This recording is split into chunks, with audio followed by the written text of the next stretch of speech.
A local woman disappears while on a yoga retreat in Guatemala. Her family now searching for answers. They've said also that in their 20 plus years of experience, they've never had a witness to an accident not help, not offer information, and that this was just a very bizarre case. En 2023, la disparition mystérieuse d'une Américaine déchaîne les passions sur Internet en raison des circonstances extrêmement étranges qui l'entourent. Entre témoins au comportement suspect, autorités qui font presque en sorte que l'enquête n'avance pas, sans parler même d'éventuelles histoires de corruption, les proches de la victime sont, pour ainsi dire, seuls contre tous dans leur combat pour obtenir des réponses.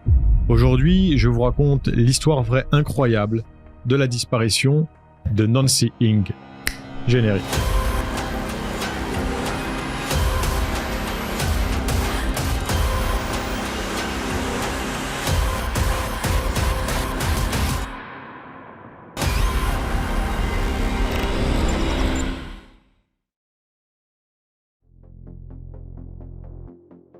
So on October 19th, 2023, my father received a phone call from Eddie Ramada, the yoga retreat organizer. And my father was having lunch with my mom and my other brother, so we weren't there. But I did get a phone call from my father shortly after, and he said, are you home? Something happened. La jeune fille qui parle s'appelle Nikki, elle apparaît à l'écran avec l'un de ses deux frères, Jonathan, et le moment auquel elle fait allusion est en fait celui où ils s'apprêtent tous les deux à entendre l'une des pires nouvelles possibles. Ce jour-là, leur père, Henry, leur annonce que leur sœur aînée, Nancy, qui est actuellement en voyage au Guatemala, ne reviendra jamais. We thought that she went to Guatemala and she loved it so much that she wanted to stay for like forever. And in my eyes, we were like, okay, we can calm down. Nancy's just having a moment. She'll be there for a week or a month and then she'll come back home. Nothing to worry about. My dad's just overreacting. Yeah. I think the way our dad said it, like we both thought that Nancy had chosen to stay in Guatemala. But, I was like, what do you mean? And my dad, and I can still remember the look on his face, he said, Nancy's dead. Pour comprendre comment les choses en sont arrivées là, retour au 14 octobre 2023, quand Nancy Ing quitte la ville américaine de Monterey Park, où elle réside, pour s'envoler en direction du Guatemala. À 29 ans, cette grande sportive aime voyager, mais cette fois-ci elle ne le fait pas seule parce qu'elle fait partie d'un groupe de 10 personnes, toutes passionnées de yoga, qui ont signé pour participer à une retraite qui doit se dérouler près du lac Atitlan. Le lieu est bordé par 3 grands volcans et des montagnes, ce qui rend le paysage environnant d'une beauté à couper le souffle, et l'étendue d'Oahu, quant à elle, une superficie de plus de 130 km² avec une profondeur pouvant atteindre les 340 mètres par endroit.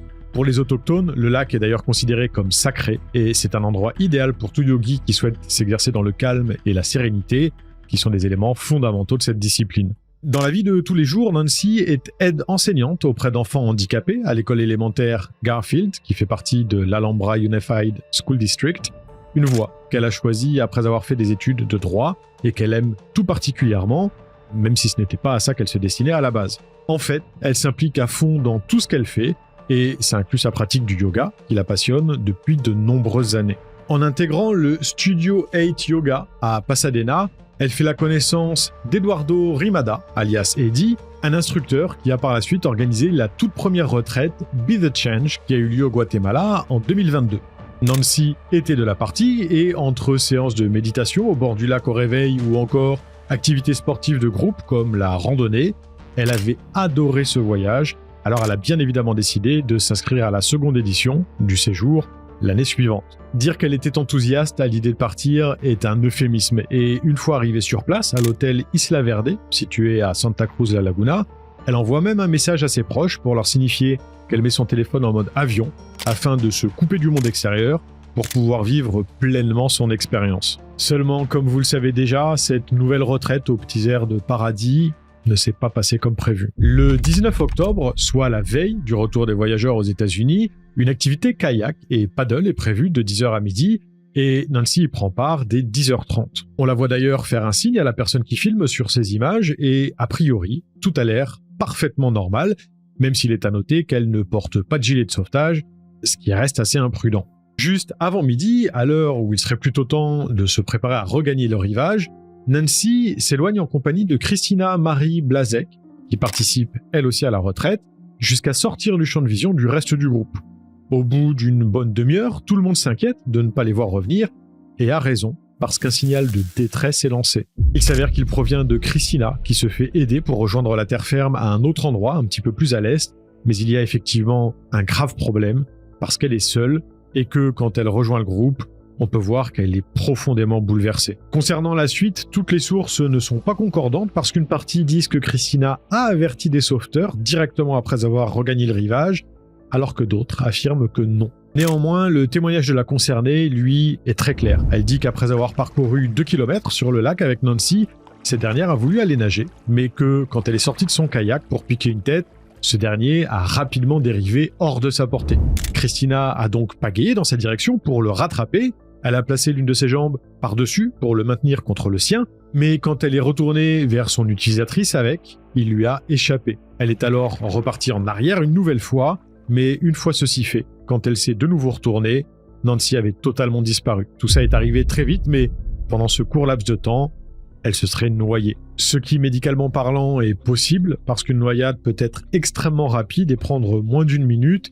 De plus, contrairement à ce qu'on peut voir dans les films, le procédé est généralement silencieux. Christina affirme qu'à l'endroit où elle s'est arrêtée avec Nancy, l'eau était assez agitée et que c'était d'ailleurs la raison pour laquelle elle lui avait fortement déconseillé d'aller nager et a refusé de le faire elle-même. En bref, il s'agirait là d'un malheureux accident et le lac Atitlan est apparemment le théâtre de noyades régulièrement, les conditions atmosphériques dues à l'altitude à laquelle il se trouve rendant les courants particulièrement imprévisibles. Suite à ce tragique événement, Christina est accompagnée au commissariat local par un autre participant à la retraite et communique brièvement avec les autorités guatémaltèques qui lancent des recherches pour retrouver la trace de Nancy. Cela dit, les recherches sont menées par un équipage de quelques personnes seulement sur un petit bateau, donc sans grande surprise, elle ne donne rien.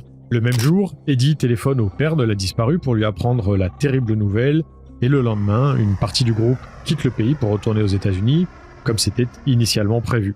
Le 22 octobre, les recherches visant à retrouver le corps de Nancy, qui était jusque-là effectuées sur le lac par la marine locale, sont arrêtées parce qu'aucun résultat n'a été obtenu durant le délai réglementaire de 3 jours. Cela dit, la famille de la victime ne laisse rien au hasard et engage plusieurs équipes de sauvetage privées, dont une principale qui prend la main et qui coordonne le tout afin que les efforts puissent se poursuivre sur place. De nombreux volontaires se joignent eux aussi aux recherches et début novembre, c'est même le FBI qui annonce être en coopération avec les autorités guatémaltèques. Selon eux, il n'y a rien qui prouve que Nancy ait pu être victime d'un acte criminel et il s'agirait donc bel et bien d'une noyade due à un accident. Pourtant, plusieurs détails font tiquer les proches de la disparue qui commencent à fortement douter de cette version des faits.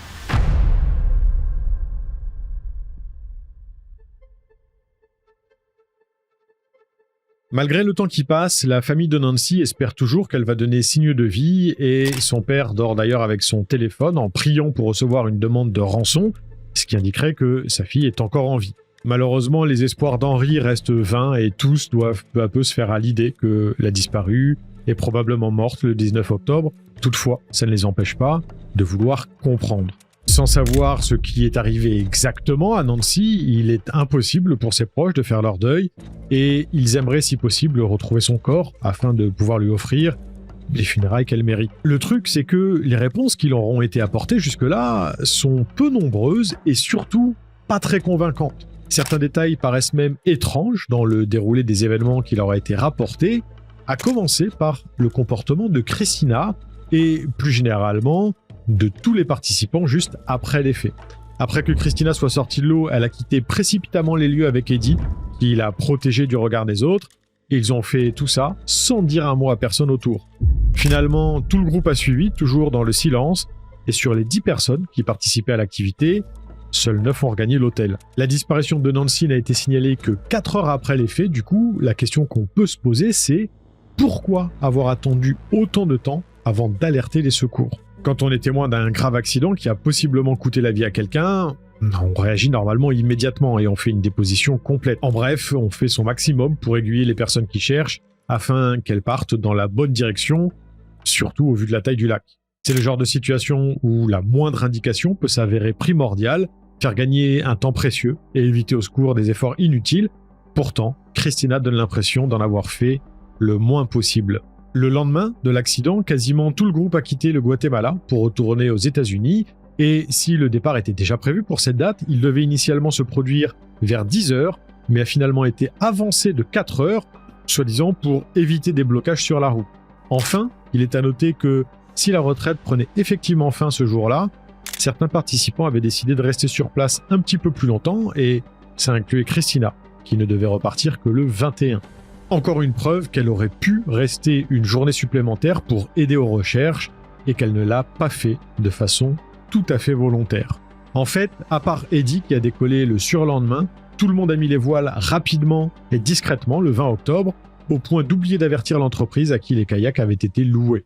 The Beals say they called the group's hotel the next morning because they hadn't been paid, only to learn they were gone. I just don't understand that part of leaving within 8 hours of, 12 hours of the accident. And ABC News has learned from Guatemala's Attorney General's office that they haven't been able to interview the woman who was with Nancy or the tour guide because the group left the country. D'ailleurs, on peut se demander à qui on peut imputer la faute de l'absence de gilet de sauvetage, qui aurait peut-être pu sauver la vie de Nancy si elle en avait eu un, et à ce sujet-là, Lee et Elaine Beale ne sont pas d'accord avec ce qui a été rapporté par certains des participants à la retraite, incluant Christina. Ces derniers affirment même qu'aucune consigne de sécurité ne leur a été donnée et qu'on les a poussés à entrer dans l'eau le plus vite possible.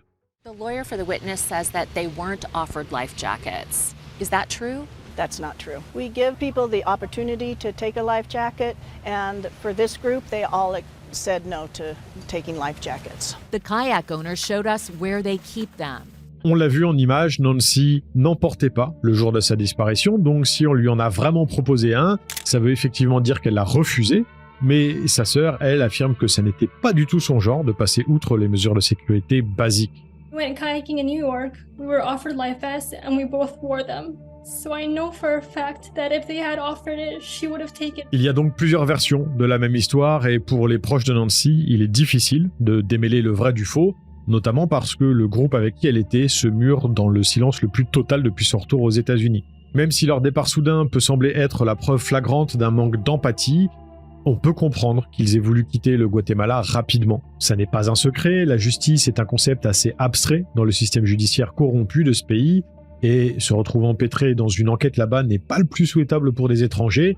De plus, l'espagnol n'étant pas leur langue natale, ça aurait pu largement faciliter les incompréhensions. Cela dit, une fois retourné sur le sol américain et donc totalement à l'abri d'éventuels abus guatémaltèques, pourquoi Christina, la seule qui était avec Nancy dans ces derniers instants, n'a-t-elle même pas daigné répondre à sa famille, au moins pour les aider à renseigner les équipes de recherche? Pourtant, ce n'est pas faute d'avoir essayé, et de manière très polie, mais ils n'ont jamais eu un mot de sa part en retour. Une fois rentré, le témoin a totalement refusé de communiquer directement avec les proches de la victime, et elle a immédiatement engagé un avocat qui a pris la parole à sa place le 14 novembre 2023.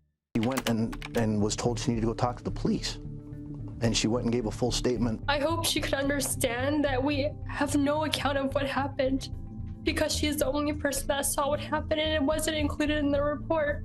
Blazek's attorney says his client has since spoken to the FBI after learning Guatemalan officials wanted to speak to her again. Si on en croit maître Christopher Gardner, Christina coopère donc pleinement avec les autorités depuis le départ, et si on passe sur le manque de délicatesse dont elle fait preuve, on peut en conclure qu'elle fait tout ce qu'elle peut pour aider. Sauf que ce n'est pas ce qu'affirme Chris Sharp, qui dirige l'équipe de sauvetage privée Black Wolf Helicopters, engagée par la famille de Nancy. Dans ce communiqué, daté du 13 novembre 2023, celui qui coordonne les recherches sur place révèle publiquement le nom de Christina et affirme qu'au contraire, elle n'a pas collaboré avec la police guatémaltèque. Il l'invite d'ailleurs par ce biais à leur donner son témoignage au plus vite. Cette déclaration étant probablement ce qui a poussé l'avocat du témoin à en faire une en retour le lendemain, alors finalement, qui croire dans tout ça ?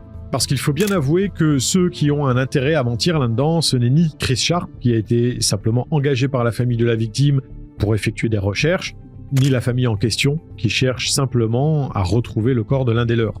Alors, Christina dit-elle toute la vérité ? C'est ce qu'on peut se demander quand on voit le comportement très étrange qu'elle a eu depuis la disparition de Nancy.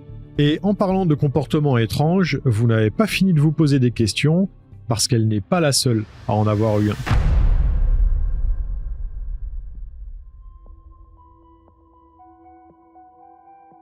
Si vous avez été particulièrement attentif, vous avez peut-être déjà remarqué que le nom de Christina n'est pas le seul à apparaître dans le communiqué publié par Chris Sharp. Eddie y est également mentionné parce qu'en plus du fait qu'il n'ait pas témoigné non plus, de son côté aussi, tout n'est pas parfaitement clair. Selon sa famille, la chambre d'hôtel de Nancy aurait été fouillée de fond en comble après sa disparition, et si pour l'expliquer, une théorie tournant autour d'une histoire de drogue cachée dont il aurait fallu se débarrasser avant l'arrivée de la police a été évoquée, elle a été rapidement écartée. Les proches de la victime affirment qu'elle ne consommait aucune substance illicite, et la réelle raison qui aurait motivé cette recherche dans ses affaires serait une erreur commise par Eddie, qui aurait omis de prendre les coordonnées de son contact d'urgence. L'organisateur de la retraite aurait donc été obligé de tout retourner à la recherche des coordonnées de quelqu'un à joindre pour pouvoir lui annoncer la disparition de Nancy, mais il s'avère qu'il n'aurait au final rien trouvé et en aurait été réduit à appeler le studio Hot 8 Yoga, qui aurait contacté à son tour une amie de la victime ayant participé avec elle à la retraite de l'année précédente. C'est cette femme qui a apparemment permis à Eddie d'obtenir le numéro du père de Nancy, qu'il a appelé dans les 4 heures après sa disparition, en lui disant clairement qu'il ne reverrait jamais sa fille. Parce qu'en lui présentant ses condoléances pour sa perte, avant de demander l'adresse à laquelle il devait retourner ses affaires, il a quand même laissé peu de place au doute quant à ses chances de survie. Comment pouvait-il savoir pour sûr que Nancy ne pourrait pas être secourue si peu de temps après l'accident ? Au cours de ce même appel, Eddie a également dit à la famille de la victime que Christina était en train de faire une déposition et qu'une copie de l'intégralité de son témoignage leur serait ensuite fournie par les autorités guatémaltèques. Ce qui n'a pas du tout été le cas et ils ont finalement dû attendre plusieurs semaines avant d'apprendre ce qu'il s'était passé. Par ailleurs, l'organisateur de la retraite était censé quitter le Guatemala le 22 octobre, mais suite à la disparition de Nancy, il a visiblement décidé lui aussi d'écourter son séjour, vu qu'il a échangé son billet pour pouvoir décoller le 21. Quelque chose qu'il a démenti, pourtant les preuves sont là. José Resinos, le procureur chargé d'enquêter sur les faits, n'a de son côté appris ce qu'il s'était passé 24 heures plus tard, et quand il s'est rendu à l'hôtel Isla Verde pour interroger les membres du groupe, tout le monde était déjà parti, y compris Eddie.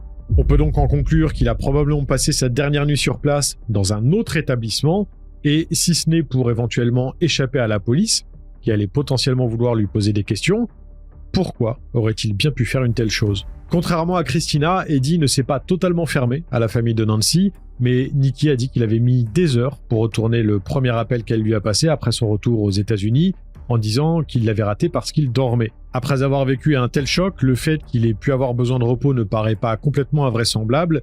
Le truc, c'est qu'une personne aurait rapporté qu'à ce moment-là, il était en fait bel et bien réveillé, et qu'il aurait simplement laissé le téléphone sonner parce qu'il ne voulait pas décrocher.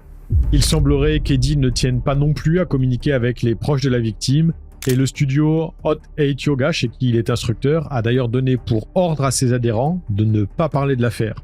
Obtenir des informations s'avère donc être un parcours du combattant, notamment parce que quand les gens acceptent de parler, la teneur de leurs propos n'est pas toujours fiable. Vous vous souvenez de Lee et Helen Bill, les propriétaires de l'entreprise qui a loué les kayaks aux participants de la retraite ?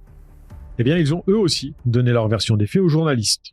When the group returned, there were only 8 that returned, but we could see in the distance of about 100 yards, 2 single kayaks. We watched them as they continued paddling until we lost sight of them. Une version qui, jusque-là, cadre totalement avec ce qu'a affirmé Christina par le biais de son avocat. I witnessed the survivor being ushered up the steps with the yoga instructor. She was clearly distressed and they didn't say a word to us. Le problème, c'est qu'il a dû être difficile pour Lee et Helen de véritablement assister à tout ça, parce que si on en croit le témoignage que cette dernière a donné aux autorités guatémaltèques le 27 octobre 2023, son mari était hors du pays au moment des faits et elle n'était pas sur place non plus parce qu'elle se trouvait chez elle. Il y a, encore une fois, des incohérences entre deux témoignages livrés par une même personne, et on peut imaginer que si elle a menti à quelqu'un, ce n'était pas à la police, du moins on espère pour elle. Mais dans ce cas, pourquoi avoir menti aux journalistes ? Pourquoi le couple a-t-il prétendu avoir été témoin de quoi que ce soit alors qu'il n'était même pas là quand l'accident s'est produit ? Et surtout, comme par hasard, pourquoi avoir donné l'exacte même version que celle qui a été livrée par Christina ? D'ailleurs, les Bill ne sont pas les seuls à s'être contredits parce que, de la même façon, ce sont apparemment 2 personnes en bateau qui ont retrouvé le kayak de Nancy, 2 personnes qui n'ont pas vu la même chose. L'un affirme que l'embarcation a été retrouvée sur le côté droit avec la pagaie manquante et l'autre qu'elle était à l'envers, pagaie à l'intérieur. Quoi qu'il en soit, le kayak en question n'a jamais été examiné par les autorités parce qu'il a été rendu à ses propriétaires qui l'ont immédiatement rangé avec les autres et remis à la location sans perdre une minute. Les membres de la famille de Nancy semblent être les seuls qui se préoccupent réellement de ce qui a bien pu lui arriver. Ils œuvrent d'ailleurs sans relâche dans le but de pouvoir retrouver son corps, malgré l'absence puis l'inconsistance des versions données par ceux qui étaient présents avant, pendant et après l'accident. Des moyens conséquents ont été déployés par les équipes de recherche privées, incluant l'utilisation d'hélicoptères, de bateaux ou encore de drones pour balayer la zone. Des plongeurs ainsi que des maîtres chiens ont également été dépêchés sur place. Malheureusement, même si 95% de la surface du lac a été passée au crible, selon Chris Sharp, rien n'a permis de localiser le corps de Nancy plusieurs semaines après sa disparition, en cause un évident manque d'informations dû à une collaboration limitée des parties impliquées, incluant les autorités guatémaltèques elles-mêmes.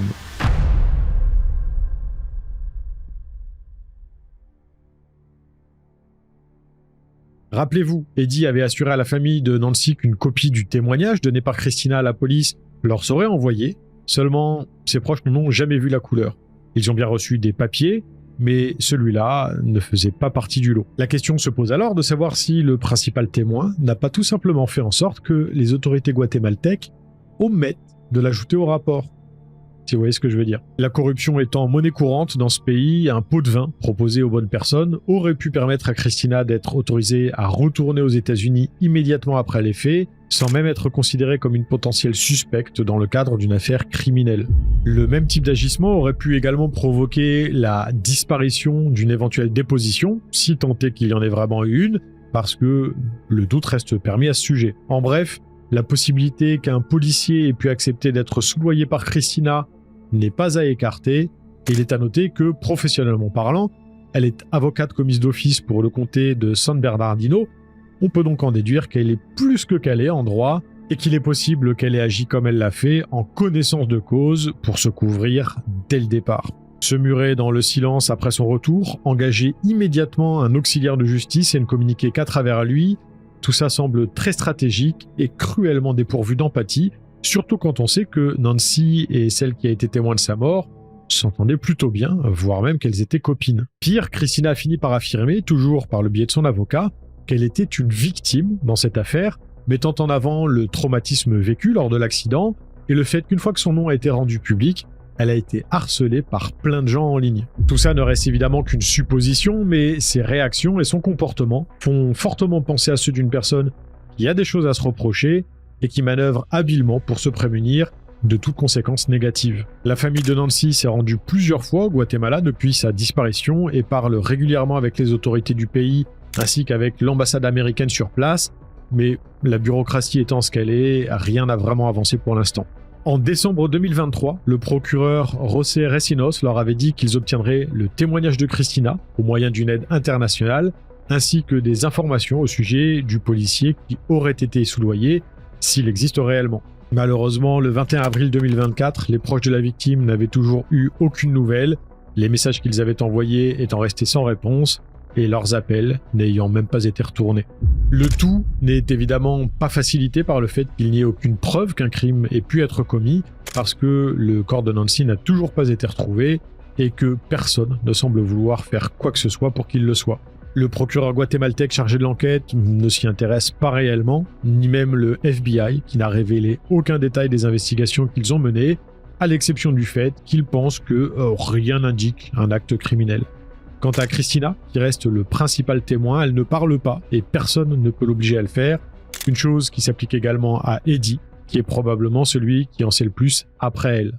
Les réseaux sociaux se sont pris de passion pour l'affaire de la disparition de Nancy, et les enquêteurs en herbe de tous bords y sont largement allés de leur théorie.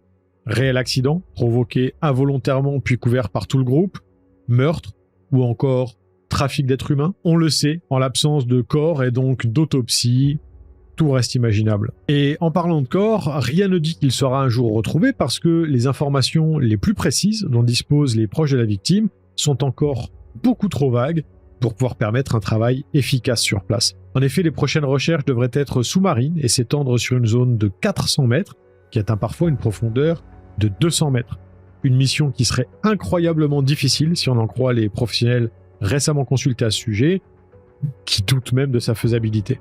De plus, étant donné que la disparition de Nancy date de 7 mois en arrière, au moment de l'enregistrement de cette vidéo, il est à supposer que son corps serait à l'état de squelette, ce qui ajouterait encore plus de difficultés à l'entreprise. À ce jour, aucune avancée significative n'a été faite dans les recherches et la famille Ing est toujours en quête de réponses, appelant le public à faire pression sur le ministère public guatémaltèque ainsi que sur l'ambassade américaine, en espérant que les choses bougent enfin. Ils ont également créé une cagnotte en ligne pour aider à financer les recherches sur place.